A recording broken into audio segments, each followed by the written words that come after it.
We're gathered today, just as we have gathered before, to remember those who served, those who fought, those still missing, and those who gave their last full measure of devotion for our country. We remember those who were called upon to give all a person can give. We remember today that all our gentle heroes have given us a lesson in something more, a lesson in living love. Yes, for all of them, those who came back and those who did not. Their love for their families lives. Their love for their buddies on the battlefields and friends back home lives. Their love of their country lives. We see these brave men and women and know how much we owe them, how much they've given us, how much we can never fully repay. And not just as individuals, but as a nation, we say, we love you. Thank you all, and God bless you.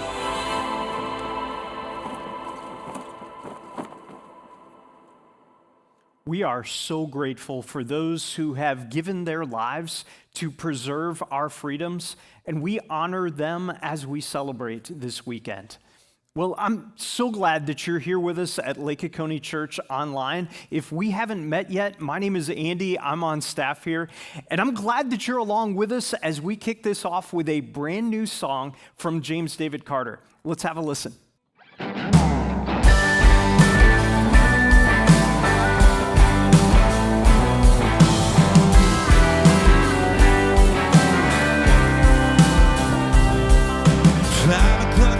Stack of bills to pay, the grind gets harder every day. Wish I could just take a break from this 30-year fixed rate. Slam the door, leave the phone in my truck, back 40 bucks. Seem to change my luck, only finding myself when I unplug. Things are looking up. Well, I should be spending all my time with you, with the sunset and the front porch view. Red wine horizon feeds my soul. Only when I look up, I know that I'm plugged in, charged up. Well, I feel stuck. All I know is that if I ain't looking down, things are looking up. Things are looking up.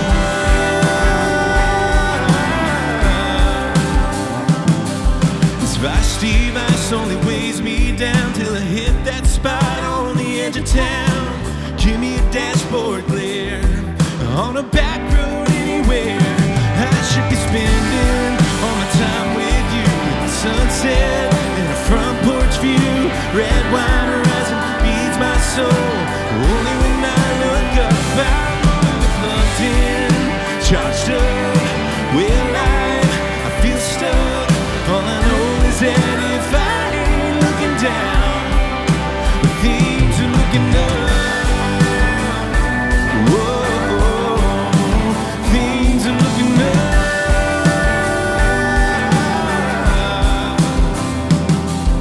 So why do we keep running to keep pace? Whatever comes tomorrow, it can't.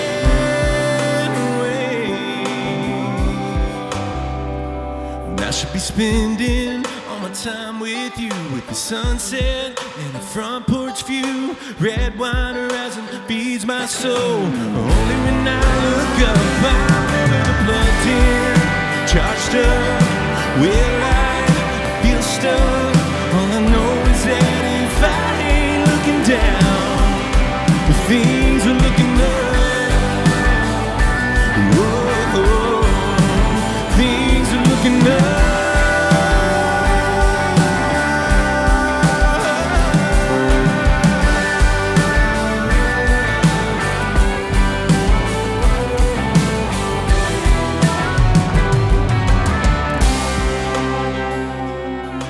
Well, what a great song and a toe-tapping way to start yet another day of your extended holiday weekend. So what are your plans? What have you got going on over these next couple of days? What are you looking forward to? I would love for you to summarize that in a word or two and drop that down in the chat this morning. And if you are our guest, I'd love for you to click the I'm a Guest link, and that will enable us to send you a free code for a Redbox movie. It's just a small way that we can say thank you for joining us for the first time online this morning, and I'd love for you to follow up in that way.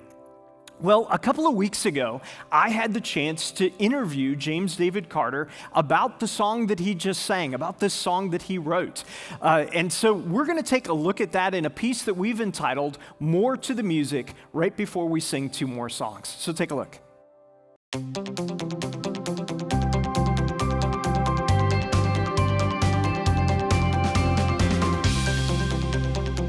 Well, today I'm super excited to talk with James David Carter. And for those of you who attend Lake Oconee Church regularly, you know James David has been on our stage for a really long time.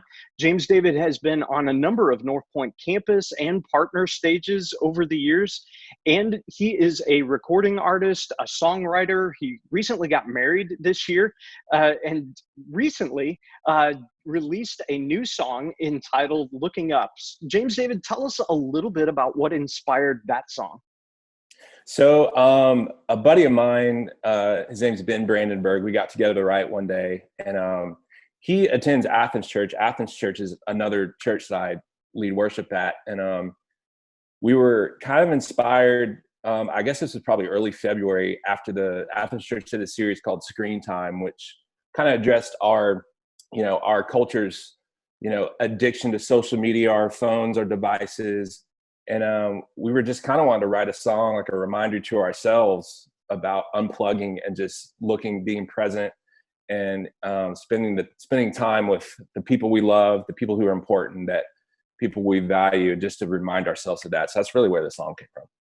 That's such a great perspective and puts a lot of context around the song. And if you're interested in grabbing that song, you can get that anywhere that you buy your music. Is that right? Yeah. iTunes, Apple Music, Spotify. Spotify's a great way. Follow me on Spotify, put it on a playlist. Amazon Music, really anywhere you consume music, it'll be there for you. Awesome. Well, as we wrap up this discussion, you're going to lead our church in the song Build My Life. Why is that song meaningful to you? Sure. So two reasons. One cool reason, you mentioned I got married. This was actually the song that my wife Rachel walked down the aisle to. So it always makes me a little emotional. So there's always that connection with that song. But personally for me, I love the fact that it states, it just reminds us of the fact that if we truly follow Jesus and structure our life around Jesus, not to be cliche, but the title Build Your Life Around Jesus, it will create the most solid foundation for you. And it doesn't mean your life's going to be easy, but when the bottom falls out or when it's smooth sailing, you can rest assured that your foundation of your life is going to be in a solid place. And that's what I love about this. And a lot of times we just forget about those things. Stuff happens in the world, pandemics happen, and we kind of let fear creep in. But the more and more we trust Jesus with our life and build our life around who he is, what he's done for us, the more solid and at peace we're going to be. So that is so awesome. And thank you for taking this time with us. Thanks for being a part of our church's journey. And I appreciate you being on our stage. Absolutely. Thanks, Andy.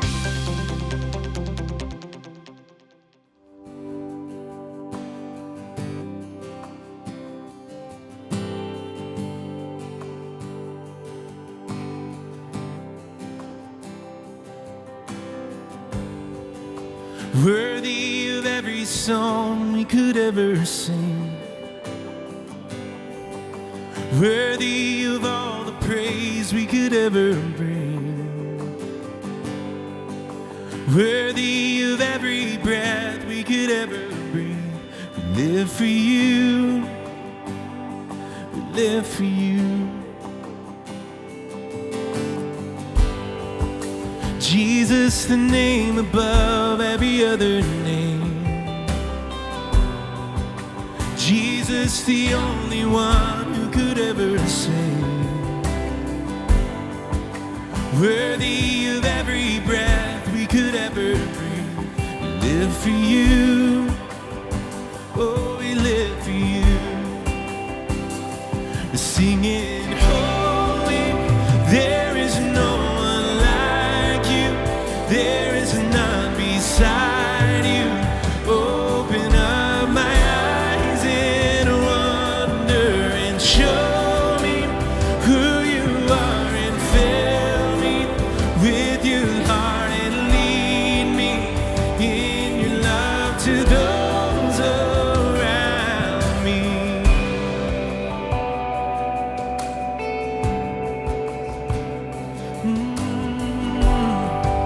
Jesus, the name above every other name. Jesus, the only one who could ever save. Oh, you're worthy of every breath we could ever breathe.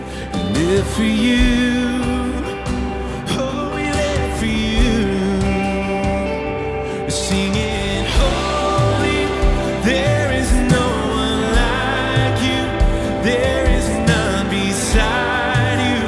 Open up my eyes in wonder and show me who you are and fill me with your heart and lead me in your love to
your mercy never fails me.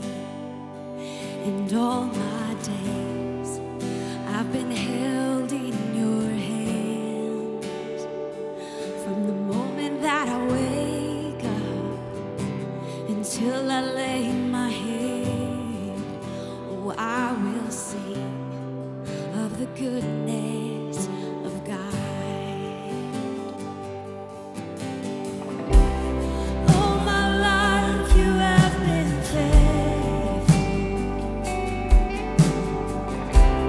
All my life you have been so, so good. With every breath that I am able, oh, I will sing of the goodness of God. I love your voice. You have led me through the fire in darkest night. You are close like no others. I've known you as a father. I've known you as a friend. And I have lived in the goodness of God. All my life you have been faithful. All my life you have been so, so good. With every breath that I am able, oh, I will sing of the goodness of God. Your goodness is running after, it's running after me. Your goodness is running after, it's running after me. With my life laid down, I surrender now. I give you everything. Your goodness is running after, it's running after me. Your goodness is running after, it's running after me. Your goodness is running after, it's running after me. With my life laid down, I surrender now. I give you everything. Your goodness is running after, it's running after me. So thankful. All my life you have been faithful. You're so faithful. All my life you have been so, so good. With every breath that I am able, oh, I will sing of the goodness of God. I'm gonna sing.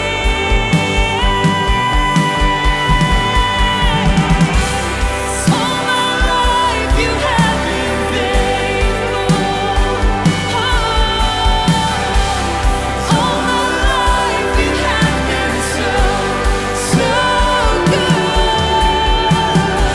With every breath that I am able, oh, I'm gonna sing of the goodness of God. Oh, I'm gonna sing of the goodness of God.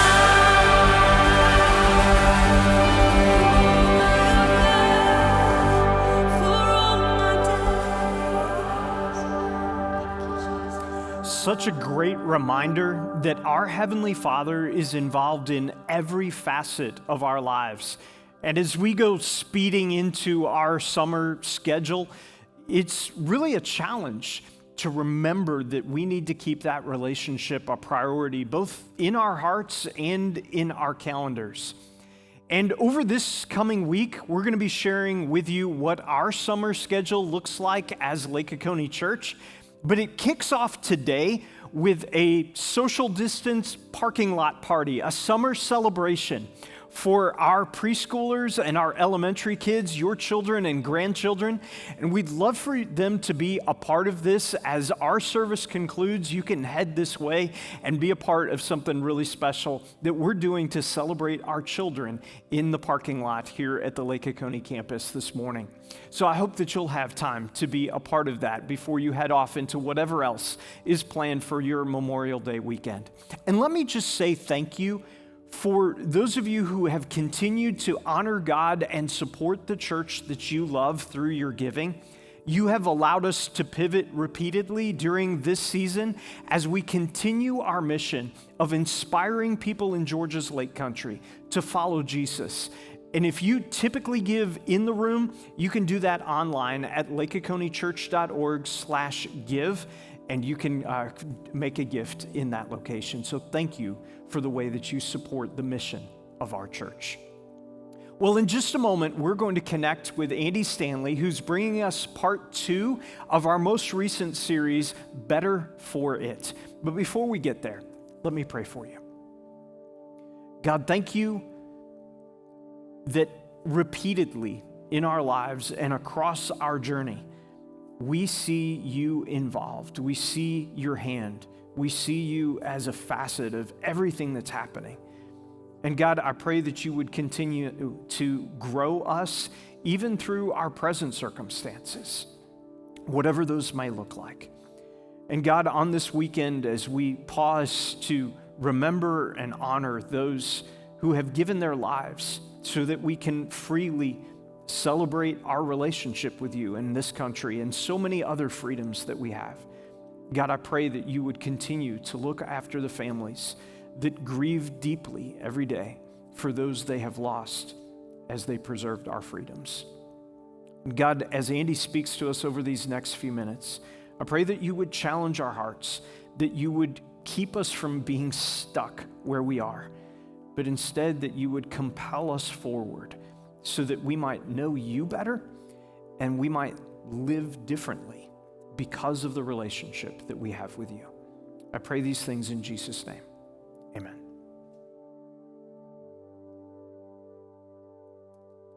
So today we're in part 2 of our series, Better for It. And the truth is, we're all kind of ready to get back to normal, or maybe some version of normal, or a lot of people are referring to it as the new normal. But I think we would all agree that to get back to normal and not to have gained anything from all this pain would really be a shame. In fact, pain without gain is always a shame. So if we're wise, we will pause long enough to ask the question, what have we learned that we want to carry forward? Or to the point of our series, how can we be better for it? Specifically, and we asked this question last time we were together, what have we been doing? Think about this. What have we been doing? Or let's personalize it. What have you been doing? What have you been doing that almost led to your undoing? Or perhaps what were you doing that actually has led to your undoing, that you need to learn from and consequently make some better decisions in the future? Second question, again, we asked this last week, is what should we begin doing that we should have been doing all along? What should we begin doing that we should have been doing all along? Because again, it would be tragic to forget the lessons that we've learned, and it would certainly be tragic to lose the perspective that so many of us have gained. Now, last time we were together, we asked these questions in light of our finances. We asked the question, how can we be better for this financially?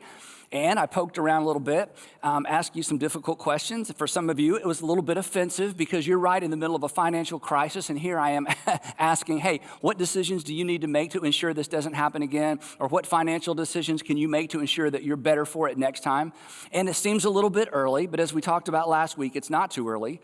Then we asked the question, how can we be better for this relationally? Because quarantining has caused some of us, or have allowed some of us, to learn some things about our family, our marriages, our friendships that, we've just neglected over time. So we asked the question, what have we learned relationally? How can we be better relationally? What have we learned that we can carry into the future? And then I asked, how can we be better for this personally?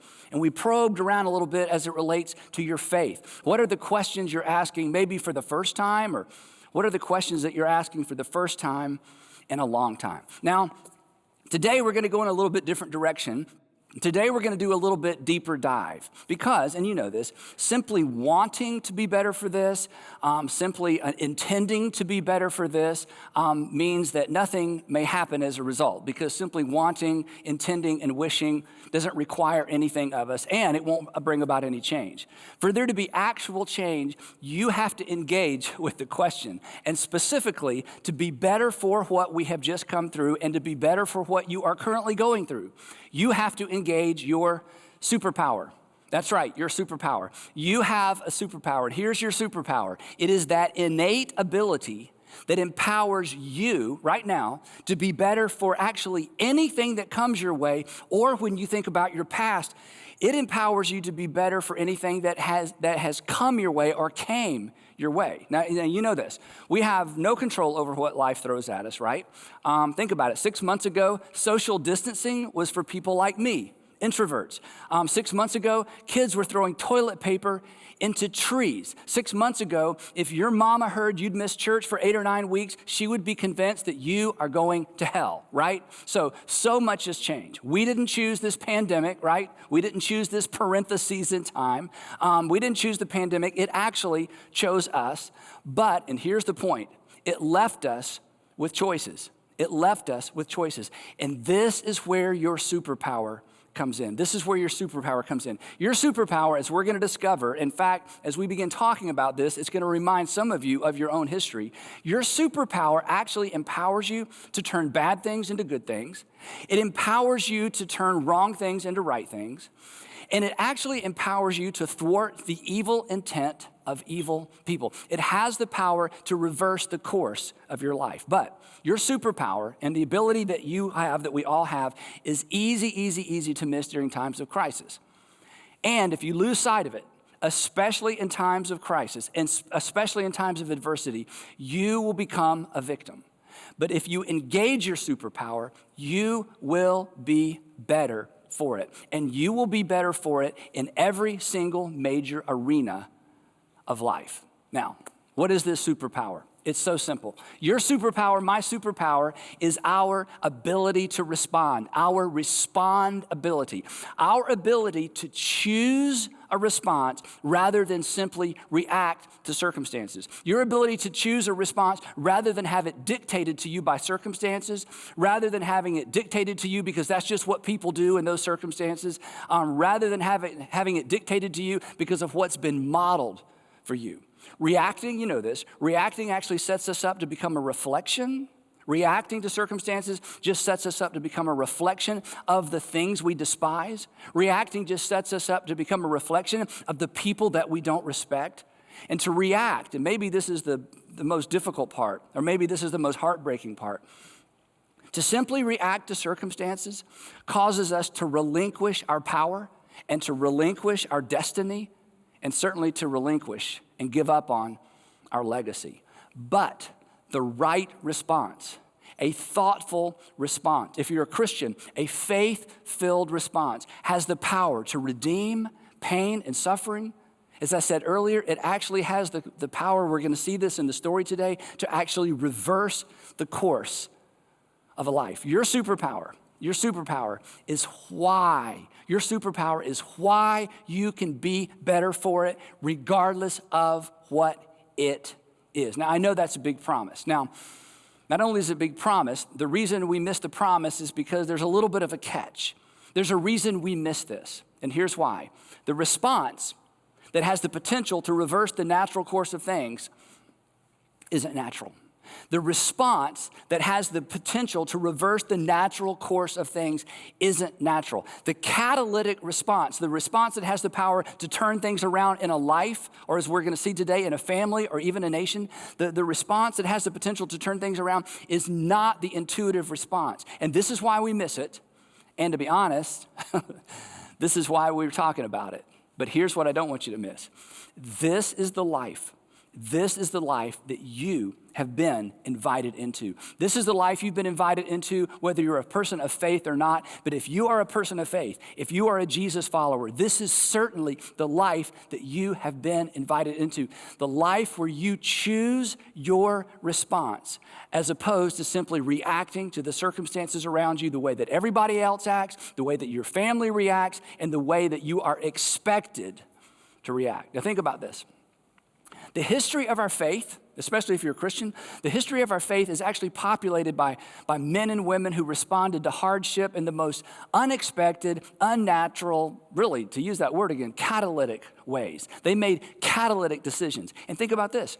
At the epicenter of our faith, if you're a Christian, at the epicenter of our faith stands a man who, think about it, who surrendered to his enemies, who chose not to defend himself at his trial, and chose not to save himself, and as a result, saved others.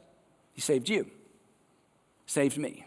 The point being this: never, ever, ever, never, ever underestimate the power of a measured response. Never underestimate the power of a measured response.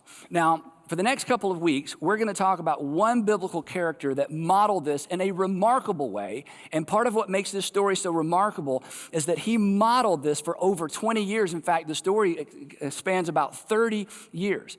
And the conclusion of the story actually illustrates the sanity-preserving, course-reversing power of a measured response.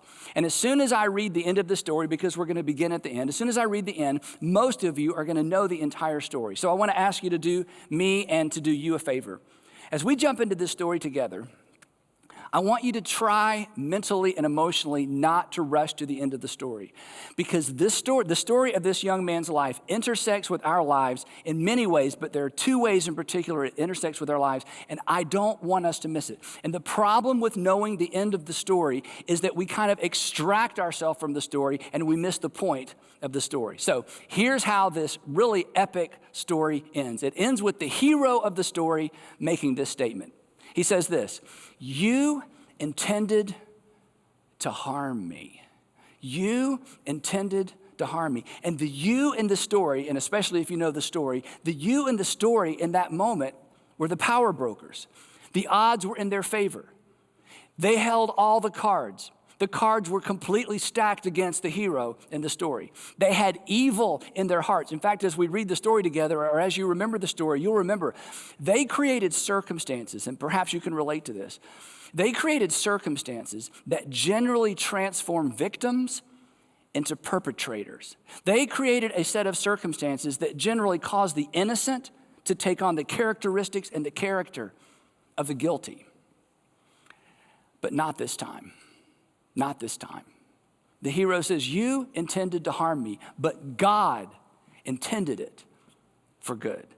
And God's intentions in this story became a reality through one young man's catalytic, unexpected responses to circumstances we cannot even begin to imagine. Responses, this is so important, none of which seemed to matter at the time, and no single response made any visible, noticeable, practical difference at the time. But every single one of his responses, when taken together, were critical to the unfolding story of your faith and mine. Now, you know the story, but here's the backstory of one of the greatest stories ever told. About 2000 BC, God wades into the mess of this sinful world by calling out a man named Abram that we know as Abraham. And he says to Abraham, "I want you to leave everything you know because I'm going to start over. And you are going to become the father of many nations. And through one of those nations, I, God, am going to bless the entire world." And if you know the story, eventually Abraham has a son. His name is Isaac. And Isaac has a son, and his name is Jacob. And Jacob has 12 sons, which would eventually become the 12 tribes of Israel, the nation of Israel. But this entire enterprise would dangle by the thread. This is amazing. This entire enterprise would dangle by the thread of a series of catalytic responses by one of Jacob's sons. And of course, his name is Joseph. Joseph was Jacob's favorite son by Jacob's favorite wife, which is kind of a story in and of itself. But because he was the favorite son and because he was the favored son, his 10 older brothers did not like Joseph. Now, and part of the reason was this.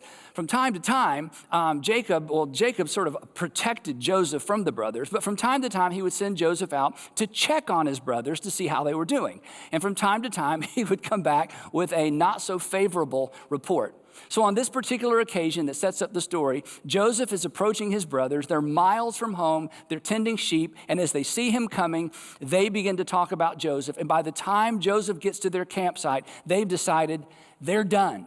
So they take Joseph, they strip him of his clothes, they throw him into an empty cistern or well, and they're trying to decide, do we let him just die of natural causes in the well, or do we kill him ourselves because we are done with our brother? And then the story takes a strange twist, and we will pick up the story right here. The book of Genesis says this. Judah said to his brothers, Judah was the leader. He wasn't the oldest brother, but he was the leader. Judah said to his brothers, what will we gain? What will we gain if we just kill Joseph and cover up his blood? Let's profit on this. Come, let us sell him to the Ishmaelites, slave traders, and not lay our hands on him after all. And it's like there's just a little thread of mercy that sneaks into the story. After all, he is our brother. He is our own flesh and blood. So as you know, they sell Joseph to slave traders. They lie to their father, Jacob. They say Joseph was killed by a wild animal, and they break their father's heart. The story continues. Now Joseph had been taken down to Egypt, and Potiphar, an Egyptian who was one of Pharaoh's officials, the captain of the guard, bought him from the Ishmaelites, the slave traders who had taken him there. Now, here's where we need to pause, because here's where Joseph's story perhaps begins to intersect with your story. Nobody is looking for Joseph. Nobody is looking for him, and worse, nobody is looking out for him. And perhaps that's how you feel right now. Nobody's looking for you. Nobody's looking out for you, or so it would seem. And this is where Joseph's story takes a hard right turn. Then the surprise. Now the Lord, the text tells us, the Lord was with Joseph. Again, we need to pause because this creates a problem for some versions of faith. This creates a problem with some versions of Christianity. In fact, this may be the reason you left faith. This may be the reason you left your Christian faith specifically, because of suffering in the world. Maybe not even just suffering in the world, maybe suffering in your family, maybe your own suffering. And you just could not reconcile, and I get it. You could not reconcile the idea of a good, loving God with pain and suffering in the world, or maybe pain and suffering in your world. Because the way that we think is simply this, that if the Lord was with Joseph, Joseph would not have been sold into slavery. If the Lord was with Joseph, his brothers wouldn't have thrown him in a pit. If the Lord was actually with Joseph, the Lord would have protected him from his brothers and from the slave traders, right? Because that's how we think. Because after all, this is the assumption. When God is with you, right? When God is with you, things work out for you. When God is with you, things work out for you. Now, if you were raised with this kind of view of God, if you were raised in a faith tradition that supported this idea, here's what you need to know. Christians have never, ever believed that. If you left faith because you could not reconcile a good God with evil in the world, perhaps you abandoned faith or left faith unnecessarily. Or I could say it this way. If you quit believing in a good God that never allowed bad things to happen to good people, congratulations.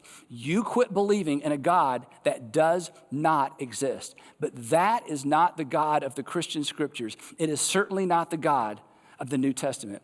Over and over again, we find men and women who face extraordinary adversity and discover that God was with them in it, and God was with them through it. So, back to the story.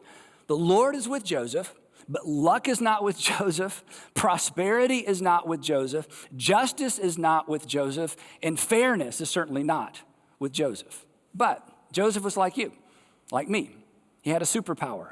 He had the ability to respond rather than react. And Joseph chose to respond as if God was in fact with him. The story continues.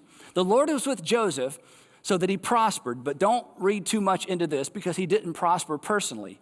When his master, Potiphar, saw that the Lord was with him and that the Lord gave him success in everything he did, which means Potiphar noticed that everything Joseph touched worked out, that everything Joseph touched, maybe an exaggeration, kind of turned to gold. And the reason everything Joseph touched worked out is because he did everything he could.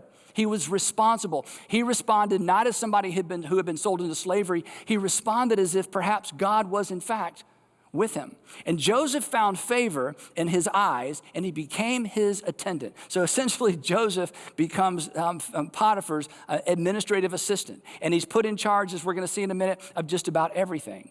And this sounds good, but here's what you need to understand. In ancient times, in modern times as well, but in ancient times, if you were born free, if you were born not a slave, that was the greatest privilege you could have in ancient times. To be born rich and to become poor, that would be bad. But to be born free and to wake up one day in a foreign land with a master, to be born free and to wake up one day as a slave, you had lost everything. You had lost the game of life. And whatever God you had chosen the wrong God. This was far worse than we can even begin to imagine, in spite of the fact that Joseph found favor in the eyes of his master. The story continues. So Potiphar, because of Joseph's responsible responses, Potiphar put him in charge of his household, and he entrusted to his care everything he owned. But here's the gotcha. And the Lord blessed not Joseph. The Lord blessed the household of the Egyptian because of Joseph, to which you want to say, but wait a minute, where's justice in this world, right? Why not bless Joseph? Why bless his master? Why not bless the slave Joseph, who has responded so well to all these outrageous circumstances? But in spite of that, Joseph continued to respond as if God was with him. In fact, Joseph models for us something extraordinary. Joseph responded as if God was with him when it looked as if God had in fact abandoned him. And this is so amazing. And here's why this is so amazing. Unlike us, Joseph has no scripture. Joseph has no Bible. In fact, Joseph has no religious literature. There are no miracles. There are no voices. No angels appear at his bedside to say, hang in there, Joseph. God is with you. You're going to get through this. Joseph had none of the advantages that we have when it comes to enduring faith. Joseph just decided that he was going to live in light of the stories Jacob, his father, had told him about Isaac, his grandfather, and his great-grandfather, Abraham. He decided to respond as if God was with him. Which brings me to this, and we're going to come back to this a couple of times today, and we're going to come back to it next week as well. This is the question I hope this series will cause you to wrestle to the ground, because this is the life-changing question. How would someone in your circumstances respond if they, like Joseph, were confident that God was with them? How would someone in your circumstances respond? I'm not asking you to do anything. I'm not asking you to respond. I'm just asking you to think about this question. How would someone who is like you, who found themselves in circumstances like your circumstances, respond if, like Joseph, they were absolutely confident that God was with them? And when I say circumstances, it may mean your entire life circumstance, or it may be a particular area that you're going through right now where there's adversity, maybe with family or finances or a job or a relationship. How would someone who is you respond if they were absolutely confident that God was with them, that God was up to something, that there was more going on than meets the eye? And the reason this is such an important question is that your answer to this question is your invitation to exercise your superpower. It's your invitation to respond rather than react. Again, never underestimate the power of a measured response. Again, you have no idea what hangs in the balance of your decision to respond rather than react to events and circumstances that you didn't choose. Now, if you know this story, you'll remember what happens next. It doesn't get better, it gets worse. And not only does it get worse, it gets ridiculously more complicated. Because what happens next, Joseph finds himself in a no-win situation, that regardless of which way he responds, there's no way out. Here's what happened. You'll remember this. Now, Joseph was well-built and handsome. And this is when the soundtrack changes, right? Now, Joseph was well-built and handsome, and after a while, his master, Potiphar's wife, took notice of Joseph and said, "Come to bed with me." Now, understand, this was not seduction. This was an order. This was not a request. This was a command. Joseph belongs to her. He is her property. And now he's in a no-win situation. If he rejects the request of his master, he'll be punished. If he says yes and Potiphar finds out, he'll be punished. All of this responding well, all of this responding in such a way as to set him up to be blessed by God clearly was a waste of time. It wasn't working. And now Joseph certainly begins to feel the way we do when we've done everything we know to do right and nothing seems to work out right. And we begin to ask those questions. Why care, right?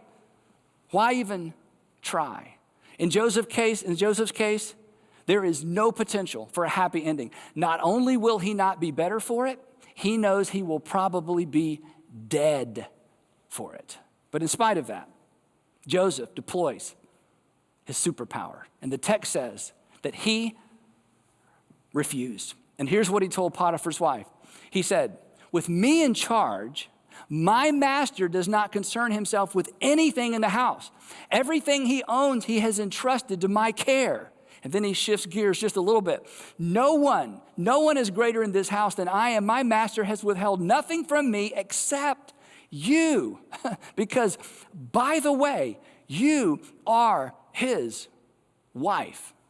But then the shocking, unexpected, who does that part of his response. Listen to this. And he says, "How could I do such a wicked thing and sin against God?" How could I do such a wicked thing and sin against God? Wait, Joseph. We talking about the same God? The God that's responsible for your oh so impressive resume. Joseph, let's just review your resume real quick. Joseph Jacobson, kidnapped once, sold twice. This is the God you're going to remain faithful to. The God who hasn't done anything good for you lately, that God. Potiphar's wife is relentless. She comes back to him time after time. Finally, not only does he resist, he refuses to even be in the room with her. And eventually she's offended. And eventually she's shamed. And she accuses Joseph of doing the very thing he refused to do. She accuses him of trying to rape her. When Potiphar finds out, he has no choice but to throw Joseph in prison. Here's what the text says. Joseph's master, Potiphar, took him after his wife's accusation and put him in prison, the place where the king's prisoners were confined. Now think about this. I know your circumstances are tough, or maybe you're facing some really tough circumstances, but let me just put Joseph's circumstances in context for a minute. Now Joseph will pay for the crime he avoided because he avoided it. Think about that. Now he's going to pay for the very crime he avoided. And why is he paying for it? Because he did the right thing, because he avoided it. And now he has to update his resume, and it looks like this. Joseph Jacobson, kidnapped once, sold twice, framed, in prison. The point being that bad things have been happening to good people for a very long time, even people that God is with. Now, we're going to pick up the storyline right there next time, so please don't miss next time. But in the meantime, here's what I want you to do. In fact, here's what I want all of us to do. I want us to all wrestle with this question. On the surface, it's a bit of a terrifying question, but ultimately, it's a liberating question. And our question is the question I've already asked. How? How would someone in my circumstances respond? I know how other people react to these circumstances. I know what's modeled for me. I know what's expected of me. But how would someone like Joseph, how would someone respond, in my circumstances, respond if they were confident, if they were sure that God was with them, that God is up to something, that there's something that God is up to that hinges on my response, that hinges on my decision not to react, but to respond as if God is with me. Again, your answer to this question is an invitation. Your answer to this question is your invitation to exercise in that area of life your superpower, your respond ability. And I'm confident of this even though I don't know your story.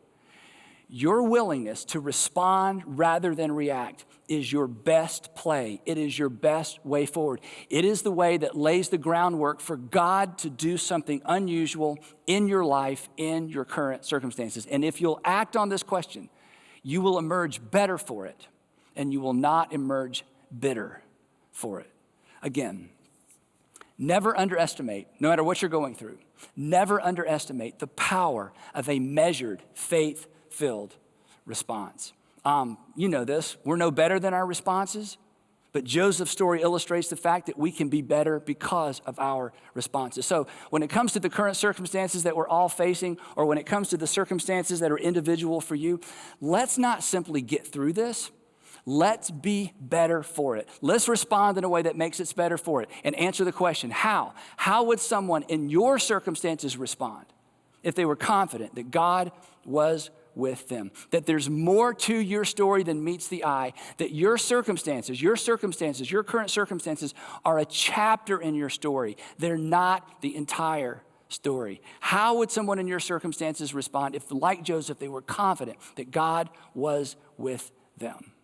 So bottom line is this: you have a superpower. Use it. And if you do, you'll be better for it. The people around you will be better for it. And who knows, perhaps the world will be better for it as well. Again, we'll pick up the storyline right there. Don't miss part 3 of Better For It.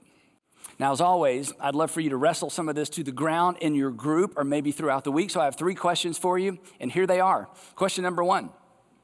Did you grow up assuming that if God is with you, things will go well for you? I think a lot of us grew up this way. Did you grow up with that kind of teaching, either in a religious context or maybe in just sort of a general theistic worldview? Number 2, who do you respect most and why? And this is a really important question that sets us up for where we're going next week.